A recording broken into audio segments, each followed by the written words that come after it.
अस्सलाम वालेकुम। बिस्मिल्लाहिर्रहमानिर्रहीम। 5वें लेक्चर में हम 73 के कॉन्स्टिट्यूशन का बाकिया हिस्सा पढ़ेंगे, क्योंकि 73 का आइन राजुल वक्त है। कई तरमीम 23 तरमीम से ज़ायद हो इसमें हो चुकी हैं, लेकिन 73 के आइन में जो 8वीं तरमीम की गई, उस 8वीं तरमीम के बाद इसकी शेप में तब्दीली आ गई। पहले 8वीं तरमीम से पहले तमाम तर इख्तियारात वज़ीर आज़म को और उसकी काबीना को हासिल थे, लेकिन 8वीं तरमीम के बाद सदर और वज़ीर आज़म के इख्तियारात में तवाज़ुन पैदा कर दिया गया। बाज़ाहिर तो ये तवाज़ुन है, बराबरी है, लेकिन आईनी माहिरीन इस पर तबसरा करते हुए कहते हैं कि 1973 के आइन में इस हद तक तब्दीली कर दी गई, इस हद तक इसके होलिये में तब्दीली आ गई कि अब ये इस तरह से इसे कहा जा सकता है कि जैसे औरत को मर्द के कपड़े पहना दिए जाएं। और आइन के बहुत सारे हिस्सों को, बल्कि पूरे ही आइन को, अगर हम ये कहें कि पूरे ही आइन को 8वीं तरमीम ने मुतासिर किया, इस्लाहात हुई, इस्लामी दफ़ात शामिल की गई, इस्लामी ज़ाब्ता हयात और नज़रिया इस्लाम को शामिल किया गया, तो ये दुरुस्त होगा। इससे पहले हमने इस्लाम की नोयत, यानी इस आइन की इस्लामी नोयत, हिकमत अमली के उसूल, 2 ऐवानी मुकन्नना, ऐवान ज़ेरी और ऐवान बाला के बारे में, और वफाकी निज़ाम उसके आर्टिकल 7 और 90 के बारे में, सरकारी मज़हब आर्टिकल 2 के बारे में, और अदलिया की आज़ादी और उसके तरीक़ाकार आर्टिकल 175 और आर्टिकल 203 के बारे में पढ़ा। अक़लियतों को तहफ़्फ़ुज़ आर्टिकल 36 के तहत दिया गया। इसके बाद उसको अक़लियतों को तहफ़्फ़ुज़ को के बाद हम नेक्स्ट पॉइंट की तरफ जाएंगे, लेकिन उससे पहले अक़लियतों के बारे में ये वज़ाहत कर दी जाए कि अक़लियत, कोई भी अक़लियत अपने आप को मुसलमान नहीं लिख सकता, बल्कि वो इस्लामी कवानीन के ताबे रहेगा, ममलकत के कवानीन के ताबे रहेगा, और अपने मज़हब के बारे में वो वहाँ अक़लियत लिखेगा। नेक्स्ट पॉइंट इसमें जो आता है वो 73 के आइन में एक इज्तिहाद है उम्मत मुस्लिमा का,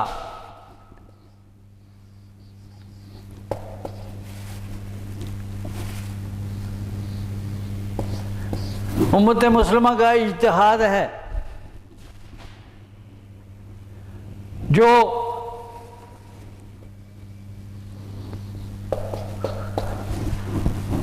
हमारे मुंतखब करदा मुस्लिम नुमाइंदों ने किया। इज्तिहाद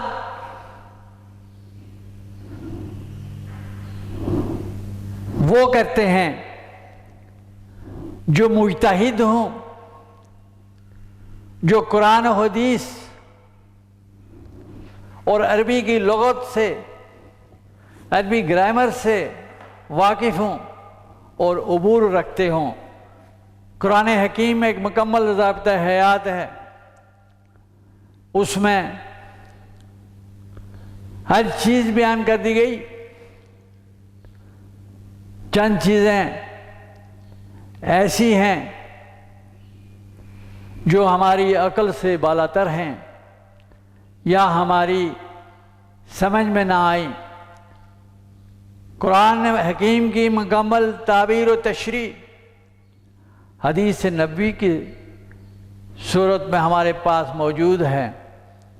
सीरत तैयबा ताबीर व तशरी है और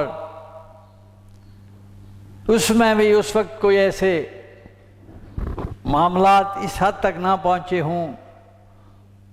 हालांकि मुस्लिम कज़्ज़ाब आप सल्लल्लाहु अलैहि वसल्लम के दौर में पैदा हुआ था और उसने झूठी नबूवत का दावा किया और वो ज़लील और रुस्वा होकर मरा। आप सल्लल्लाहु अलैहि वसल्लम का इरशाद है कि मेरी उम्मत में बहुत से कज़्ज़ाब झूठे पैदा होंगे, झूठा दावा करेंगे, लेकिन वो ज़लील और रुस्वा होकर मरेंगे। तो इस सदी का यानी वो चीज़ें जो हमारे सामने मुकम्मल तौर पर मौजूद नहीं थी, उसके लिए ये इस्लाम में तरीक़ाकार बयान किया गया है इज्तिहाद का, और इज्तिहाद के लिए शराइत ये रखी गई हैं जो मुजतहिद करेगा। तो इस सदी का ये सबसे बड़ा इज्तिहाद था कि जो मुसलमानों के नुमाइंदे मुसलमानों ने मुंतखब करके असेंबली में भेजे, उन्होंने फितनाए कादियानियत को हमेशा के लिए दफन कर दिया और कादियानियों को अक़लियत और गैर मुस्लिम करार दिया गया। Qadiani group, Lahori group, Ahmadi group और उन जैसे जितने भी कज़्ज़ाब हैं उनको अक़लियत और गैर मुस्लिम करार दे दिया गया।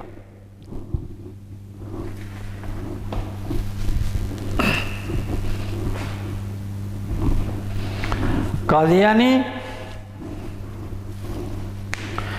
गैर मुस्लिम करार पाए, मिर्ज़ा ग़ुलाम अहमद और उसके पैरों जो झूठे नबूवत के दावेदार थे और अपने आप को नबी कह रहे थे, उस फितने को 8वीं तरमीम में, उस फितने को कॉन्स्टिट्यूशन 73 की एक तरमीम में मंजूर कर लिया गया और 8वीं तरमीम के मुताबिक उसे पुष्ट पनाही हासिल हुई और इस फितने को हमेशा के लिए दफन कर दिया गया। आइन के अंदर ही आइन के बीच में मुसलमान की तारीफ बयान कर दी गई। सरकारी मज़हब के साथ साथ मुसलमान की तारीफ बयान कर दी गई कि सिर्फ वो शख्स मुसलमान है जो अल्लाह ताला की वदानियत और हज़रत मोहम्मद मुस्तफ़ा सल्लल्लाहु अलैहि वसल्लम को ख़ातिमुल नबीन तस्लीम करता हो। इसके अलावा जो लोग कुरान और हदीस मोहम्मद सल्लल्लाहु अलैहि वसल्लम और अल्लाह को नहीं मानते, वो अक़लियत और गैर मुस्लिम हैं। कादियानियों को अक़लियत करार देने के बाद बाकायदा से कानून साजी के ज़रिए ये फैसला किया गया कि वो अपने नाम के साथ अक़लियत लिखेंगे, वो मुसलमान नहीं लिख सकते। पैदाइश के इंदराज बर्थ सर्टिफिकेट में भी वो अक़लियत लिखेंगे, अपने शनाख्ती कार्ड में भी वो अक़लियत लिखेंगे,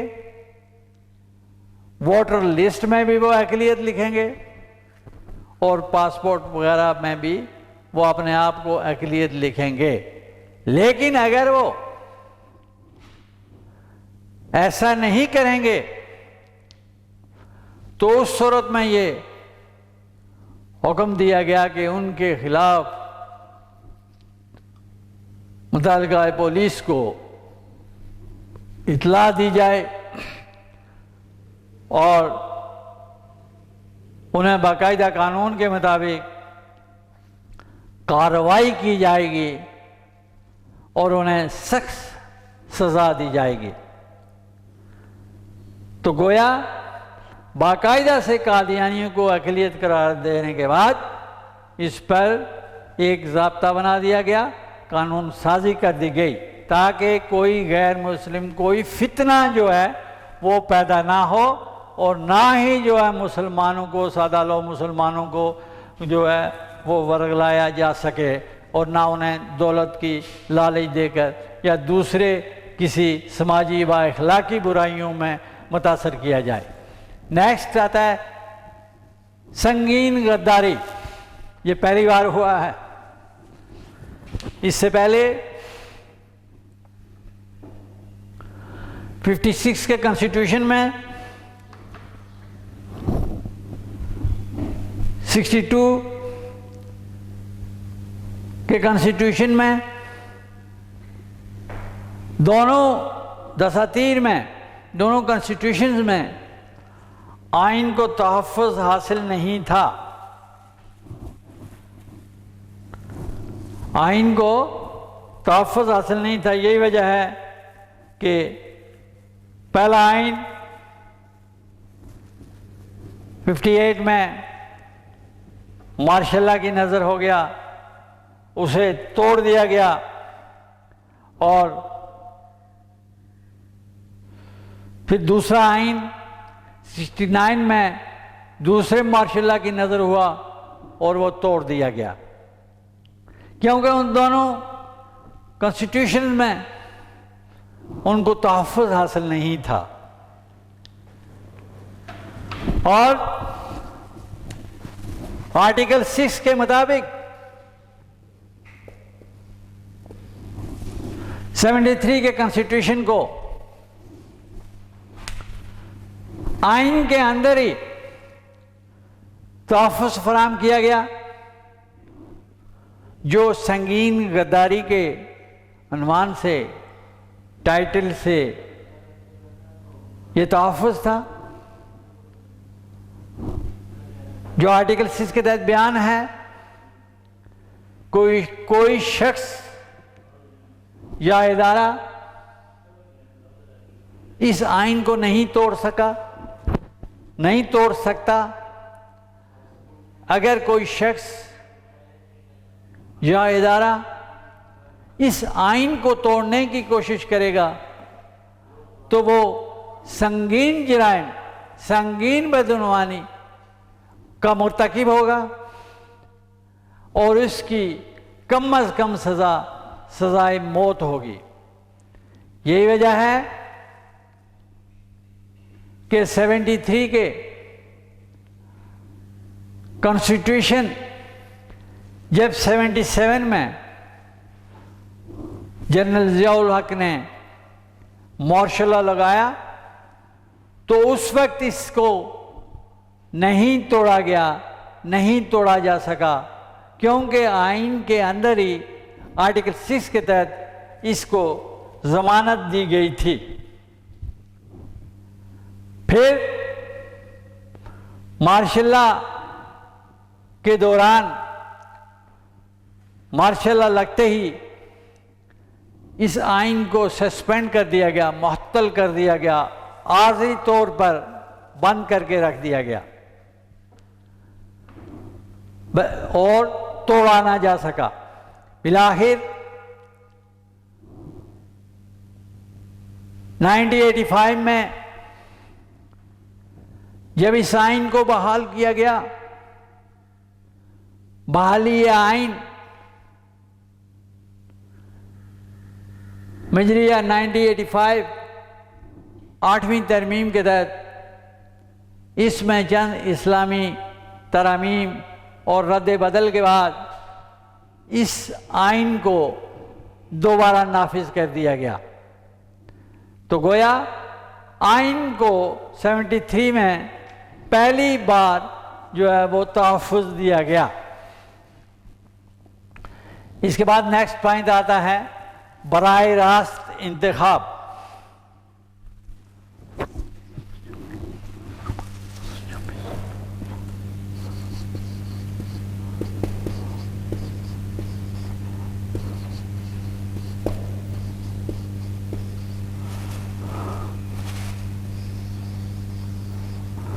बराह रास्त इंतखाब का तरीक़ाकार राइज कर दिया गया,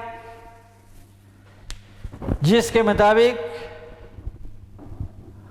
आर्टिकल 222 और 226 के मुताबिक इस तरीक़ाकार में एक बालिग फर्द शहरी एक वोट के ज़रिए अपने नुमाइंदे चुनेंगे और वो मुंतखब होकर अपनी आवाम की नुमाइंदगी, उनके हुकूक के तहफ़्फ़ुज़ के लिए और हुकूक और फ़राइज़ के लिए, क्योंकि आइन बेसिकली तौर पर शहरियों और हुकूमत के माबैन ताल्लुकात का नाम है, जो उन दोनों के दरमियान हुकूक और फ़राइज़ का तयन करता है। जहाँ एक के हुकूक ख़त्म होते हैं उसके फ़राइज़ शुरू हो जाते हैं, जहाँ दूसरे के हुकूक ख़त्म होते हैं उसके फ़राइज़ शुरू हो जाते हैं। तो ये एक फ़र्द एक वोट के ज़रिए मुंतखब करे। लेकिन इससे पहले वाले आइन 62 में बिलवास्ता और बिलावास्ता इस तरीका इंतखाब राइज था, लेकिन इसमें 73 के कॉन्स्टिट्यूशन में जो है बराह रास्त इंतखाब का तरीक़ाकार राइज किया गया और 8वीं तरमीम बहाली आइन 1985 के मुताबिक भी इसको जो है बरकरार रखा गया, इसी तरह से रखा गया। बराह रास्त इंतखाबात के बाद नेक्स्ट पॉइंट हमारे पास जो आता है इजाज़ात की मनसूखी।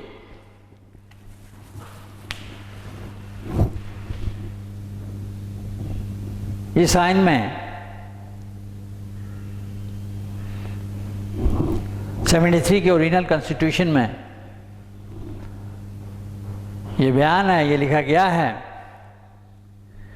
कि जो तमाम सरकारी एजाज़ात मुल्की और गैर मुल्की कारकर्दगी पर लोगों को दिए गए हैं, शहरियों को दिए गए हैं, जो इनामात हैं, एजाज़ात हैं, निशानात हैं, उन सब को मनसूख कर दिया गया, ख़त्म कर दिया गया। लेकिन ये एजाज़ात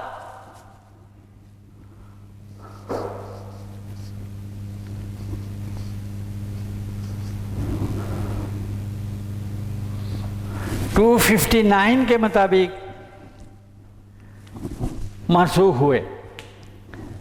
इसमें यह बयान है कि मासवाए शुजात, बहादुरी, फौजी एजाज़ात के दिगर तमाम एजाज़ात मनसूख कर दिए गए हैं, ख़त्म कर दिए गए हैं। अलबत्ता फौजी, बहादुरी, शुजात, जंगे जो एजाज़ात दिए गए हैं वो बरकरार रहेंगे। ये 73 के कॉन्स्टिट्यूशन में ये पहली बार इस तरह से किया गया और ये बताया गया कि एजाज़ात को मनसूख कर दिया गया। इसके बाद आते हैं नेक्स्ट पॉइंट, प्राइवेट फौज की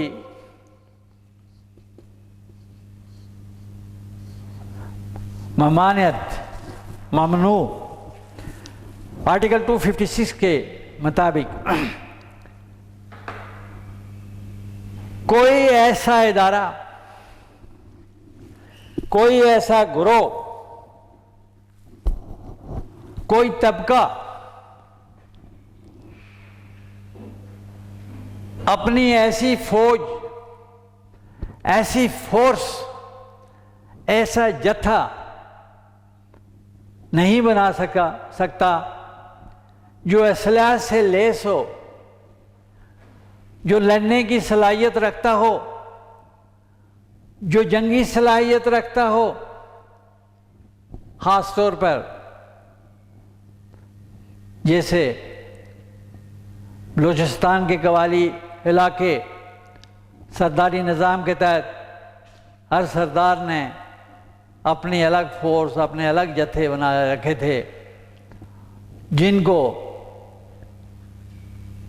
बाज़ मुल्क दुश्मन अनासिर भी इस्तेमाल कर सकते थे या करते थे। इसके साथ साथ पीर पगारा की हुर फोर्स काबिल ज़िक्र है कि वो एक जंगी सलाहियत रखती थी, वो एक कैफियत का नाम है, वो एक नज़रिए और अकीदत का नाम था जो पीर पगारा की अफकार, नज़रियात पर अमल पैरा थे और वो बाकायदा से अस्करी सलाहियत रखते थे। फिर इसके साथ हमारे कवाली इलाके सरहद एजेंसीज़ में जो एजेंसीज़ थी या जहाँ बड़े सरदार थे, खान लोग थे, उनके यहाँ भी ये जत्थे मौजूद थे। और फिर पंजाब के अंदर भी इस तरह के ग्रोह और ग्रुप मौजूद थे और सिंध के अंदर भी चंद लसानी तंजीमें भी बलोच तंजीमों की तरह लड़ने की सलाहियत रखती थी। उन तमाम को इस आइन में मना करार दे दिया गया। इस आर्टिकल के मुताबिक 256 के मुताबिक कोई शख्स, कोई गिरोह, प्राइवेट फौज या दस्ता या जत्था जो लड़ने की सलाहियत रखता हो नहीं बनाया जा सकता। ये तमाम सिक्योरिटी एजेंसीज कलदम थी। बाद में एक इजाज़त के ज़रिए, इजाज़तनामे के ज़रिए लाइसेंस हासिल करने के बाद और उस सिक्योरिटी की जो पुलिस अदा करती थी बैंकों में या दूसरे इदारों में, वो एक लाइसेंस याफ्ता तरीक़ाकार के मुताबिक ये फोर्सेस बनाई गई। लेकिन इनके पास जो असलहा होगा वो रजिस्टर्ड होगा और लाइसेंस याफ्ता होगा। बग़ैर लाइसेंस के कोई शख्स या इदारा असलहा नहीं रख सकता और जो लड़ने की सलाहियत रखता है। कानून की हाकमियत 73 के कॉन्स्टिट्यूशन में भी और 8वीं तरमीम के बाद भी आर्टिकल 5 के मुताबिक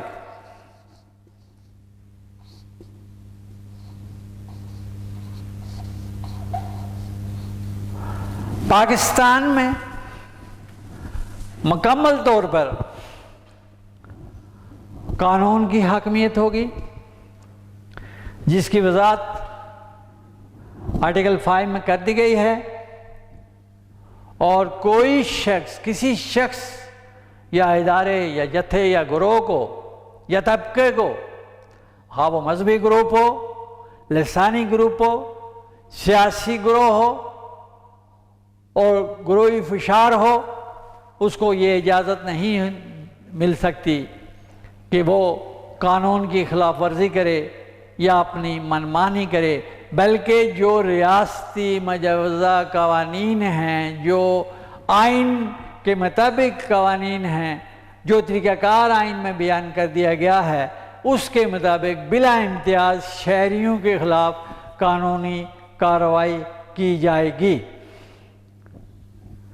और इसमें कानून की मुकम्मल तौर पर जो है वो हाकिमियत दी गई।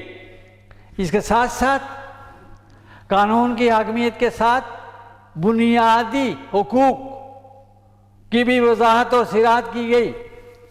बुनियादी हुकूक तमाम शहरियों को बिला इम्तियाज दे दिए गए कि तमाम शहरी तहरीर, तकरीर और जो है तहरीर और तकरीर कर सकते हैं, पब्लिकेशन कर सकते हैं, और तमाम वो चीज़ें जो आइन के अंदर हैं शहरियों की हैसियत से उन्हें अता कर दी गई हैं। तमाम जमहूरी ममालिक में बुनियादी हुकूक अता किए गए हैं। ये आर्टिकल 4 और 27 के मुताबिक हैं।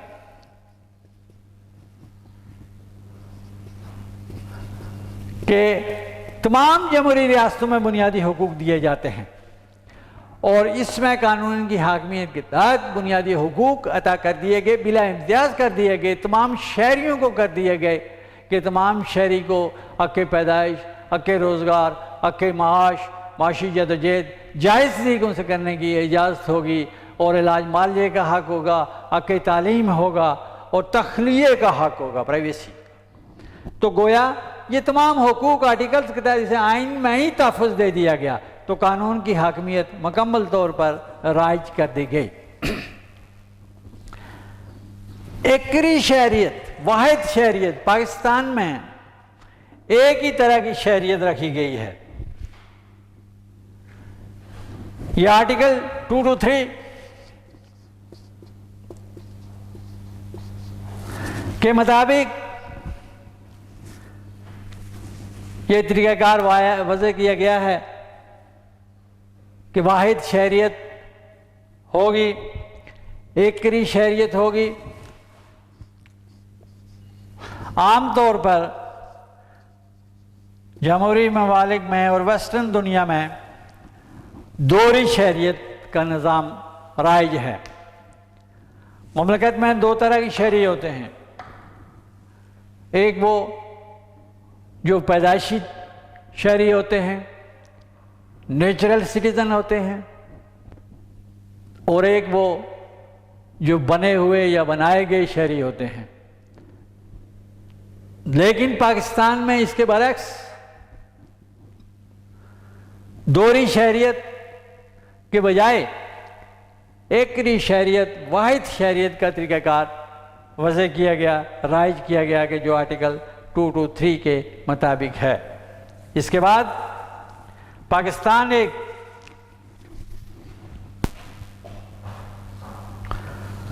मुकम्मल फलाई रियासत होगा। फलाई रियासत का तस्वर दिया गया, ये इससे पहले वाले कॉन्स्टिट्यूशन में भी मौजूद था, फलाई रियासत। लेकिन 8वीं तरमीम के बाद पाकिस्तान एक मुकम्मल इस्लामी फलाई रियासत बन गया, जिसके मुताबिक तमाम शहरियों को बिला इम्तियाज़ मराहत व हुकूक हासिल होंगे और बाकायदा से बैतुल माल, ज़कात, उशर और दूसरे महकमे कायम किए गए, जिनमें से बेवाएँ, यतीम, मसाकीन और नादारों की इमदाद की जाए। नज़रिया पाकिस्तान में भी डॉक्टर इकबाल ने ये फरमाया था कि हिंदुस्तान की गुर्बत का वाहिद हल इस्लामी निज़ाम मैशियत है, जिससे हर शख्स का हक़ माश और हक़ रोज़गार महफूज हो जाएगा और कोई शख्स भी भूख और अफलास से नहीं मरेगा। फिर उसके बाद हम देखते हैं हज़रत उमर फारूक रज़ी अल्लाह ताला अन्हु का गवर्नमेंट एंड पॉलिटिकल सिस्टम, उसमें भी एक मुकम्मल फलाई रियासत जो है वो कायम की गई ताकि बेवाओं को, नादारों को, मसाकीन को, यतीमों की माली इमदाद की जाए, यानी एक कॉमन मैन की तनख्वाह के बराबर उन यतीमों मसाकीन को दिया जाए, वजीफ़ा वज़ाइफ में कर दिए जाएँ ताकि वो बेहतर तौर पर बेवाएँ और बच्चे गुज़र औक़ात कर सकें, ताकि समाजी व अखलाकी बुराइयाँ पैदा न हों। उसी कंसेप्ट को 8वीं तरमीम के बाद फलाई रियासत में 73 के कॉन्स्टिट्यूशन के मुताबिक रखा गया। इसके बाद नेक्स्ट पॉइंट आएंगे, कौमी व सरकारी ज़बान।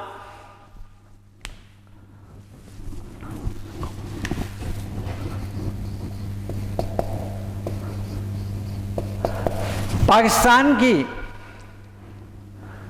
उर्दू कौमी व सरकारी ज़बान होगी। आर्टिकल 28 और 251 के मुताबिक अंग्रेजी ज़बान दफ्तरों में राइज रहेगी जब तक कि उर्दू ज़बान उसकी जगह नहीं ले लेती, और उसके लिए 10 साल का अरसा मुकर्रर किया गया कि 10 साल बाद उर्दू ज़बान कौमी व सरकारी ज़बान बन जाएगी, और जब तक अंग्रेज़ी ज़बान नाफिज रहेगी। लेकिन फिर इसमें तरमीम करके मज़ीद 10-10 साल का इजाफा होता रहा, और अब तक उर्दू ज़ुबान मुकम्मल तौर पर कौमी व सरकारी ज़बान नहीं बन सकी।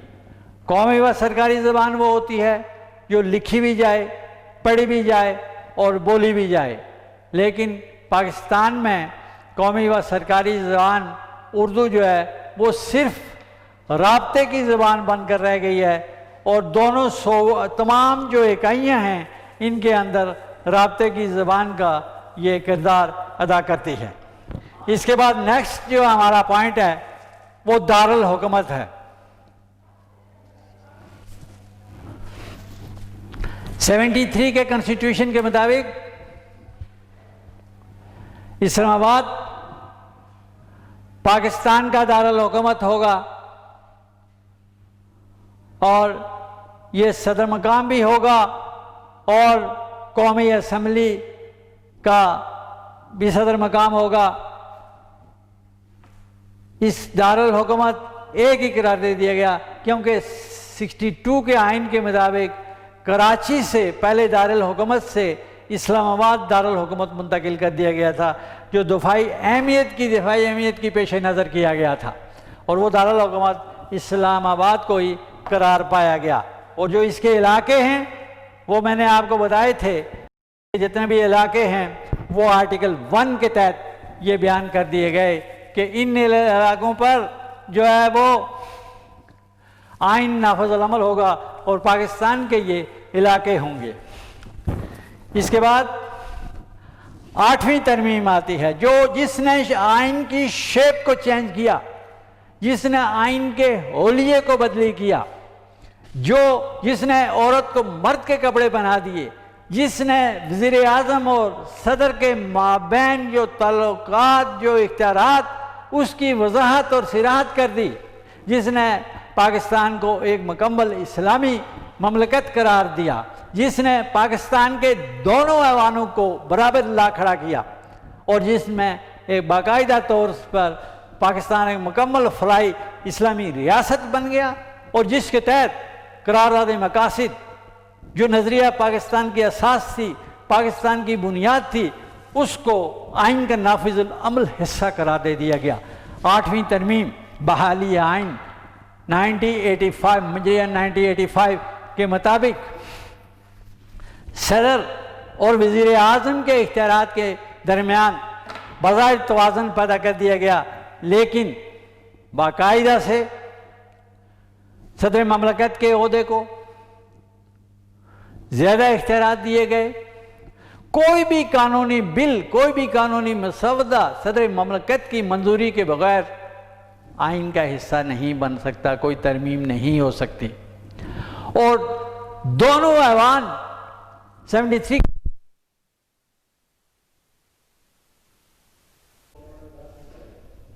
तो 8वीं तरमीम के बाद आइन की शेप में तब्दीली आ गई, बदल गया और उसके बाद जो है इख्तियारात सदर और वज़ीर आज़म के दरमियान जो तवाज़ुन पैदा हो गया। 8वीं तरमीम के मुताबिक 1985 हालिया आइन के मुताबिक रेफरेंडम का तरीक़ाकार वज़ा किया गया कि जो सदर ममलकत के लिए जो रेफरेंडम कराया गया कि सदर ममलकत चाहें तो किसी भी मामले में रेफरेंडम करा सकते हैं, तो सदारती हुक्मनामे के मुताबिक रेफरेंडम कराया गया। ये पॉइंट 25। तो रेफरेंडम के जरिए ही सदर ममलकत जो है जनरल ज़ियाउल हक साहब ने अपने आप को जो है सदर ममलकत के तौर पर जो है आवाम से मुंतखब कराया। आवाम ने उन्हें वोट देकर जो है उस रेफरेंडम के जरिए 8वीं तरमीम के जरिए उन्हें कबूल किया, उनका इंतखाब किया, उन्हें मुंतखब किया।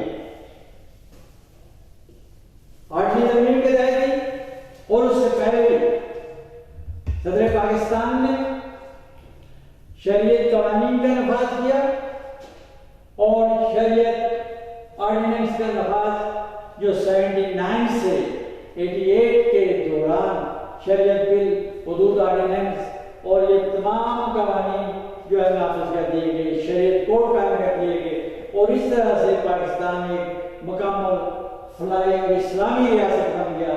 इस्लामी की में दी गई वज़ा कर दी जो वज़ा करदा सजाएं हैं, जो वज़ा करदा सजा जुर्मों का बयान है, जराइम हैं और सजाओं का जजा का सजा का तयन है, वो बाकायदा से नफाज कर दिए गए।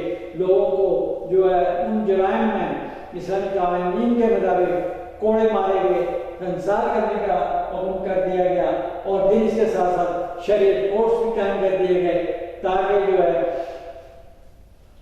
पाकिस्तान में मुकम्मल तौर पर इस्लामी शरीयत नाफिज कर दी जाए। और इस्लामी शरीयत के 73 की 8वीं तरमीम के मुताबिक पाकिस्तान में मुकम्मल तौर पर इस्लामी शरीयत नाफिज कर दी गई और इस्लामी शरीयत के बाद जो पाकिस्तान एक मुकम्मल इस्लामी फलाई रियासत बन गई। तो गोया 73 के आइन नजरियाती असास, नजरिया पाकिस्तान और इस्लाम के सुनहरे उसूलों के मुताबिक जिसके लिए हिंदुस्तान के मुसलमानों ने 100 साल तक जदोजहद की और फिर एक ममलकत इस्लामी कवानीन को नाफिज करने के लिए मुकम्मल तौर पर इस्लामी रियासत के लिए जो कवानीन बनाए गए थे, जो नजरिया था उसको तकमील हुई। असास करारदाद मकासद थी उसका और उस करारदाद के मुताबिक इसको नाफिज अमल कर दिया गया और इस तरह से पाकिस्तान एक मुकम्मल इस्लामी फलाई रियासत बन गया। और ताकि जो 7 साल लोगों की जदोजहद थी, जो 7 साल कुर्बानियाँ थी कि इस्लामी निज़ाम, इस्लामी रियासत का क़याम हो, वो अमली तौर पर कायम हुआ। नजरिया पाकिस्तान कायम रहा। नजरिया वो मुकद्दम होता है जिसे बड़ी अहमियत हासिल होती है और उसी नजरिए के मुताबिक ममलकत में जो है वो कानून बनाए जाते हैं, कानून साजी की जाती है और पाकिस्तान में इस्लामी कानून साजी कर दी गई। इस तरह से इसका महाशय ये हुआ कि इस्लाम जो सदर पाकिस्तान था उसके लिए 8वीं तरमीम के मुताबिक और 73 के आने के मुताबिक वो मुकम्मल हो गया। Thank you very much.